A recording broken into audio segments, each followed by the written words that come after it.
Financial Times and the Car Line, part 2, same day, different video. Wanted to cover something that's happening on Thursday. It's the Jerome Powell. If you don't know who that is, feel free to look him up. He is the head of the Federal Reserve of the United States of America. So, on Thursday, this is his last goodbye. It's his last speech. A lot of people will wake up Thursday morning, think it's a normal day, and then all of a sudden at 10:30, 11 o'clock, whenever he speaks, 2 o'clock, they might find their brokerage account or their 401k either went way up or way down. So with that being said, the reason why I say this is because we have a new Fed chair coming in. We have a new head of the Federal Reserve coming in, and this is Jerome's last hurrah. And if you know anything about Jerome Powell, he has not wanted to lower interest rates for the past 2.5 years.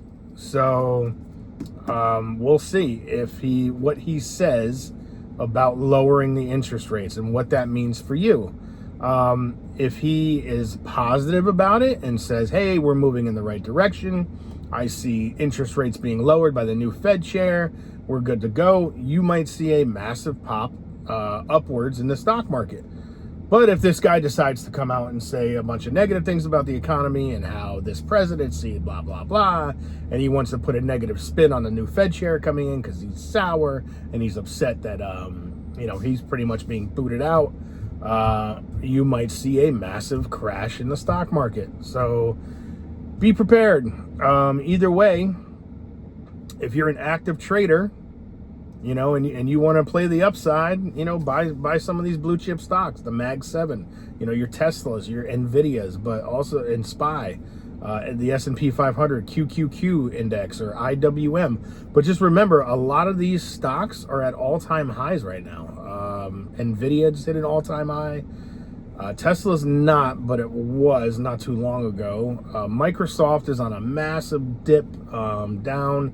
So they're expecting Microsoft to potentially, skyrocket back. But keep in mind, I'm not a financial advisor. This is just, knowledge that I have that, I've learned over the years that I'm passing forward. Do your own research. But this Thursday should be a very interesting day in what it means for you going forward in terms of purchasing a home. Hopefully we get some rate drops, or even refinancing home. If we get some rate drops, there's going to be a massive run on refinances. In my opinion. So just make sure when you do refinance, you don't just go to the first person to refinance. You shop around, pick two or three lenders, maybe one national and 2 local, and pit them against each other. I have an awesome lender that I deal with constantly. He's been with us since day one. So just, but he's always negotiated with us. He's always been very fair. Because when we first did it, I was shopping. I was looking at other companies. I'm like, look, man, this company's offering the same that you're offering. And he's like, all right, let me see what I can do. He came back to me. He beat the closing cost. He's like, yeah, we'll help you out in the closing cost. And guess what I did? I closed 4 more loans with the guy. Plus I gave him another, one of my business partners' loans.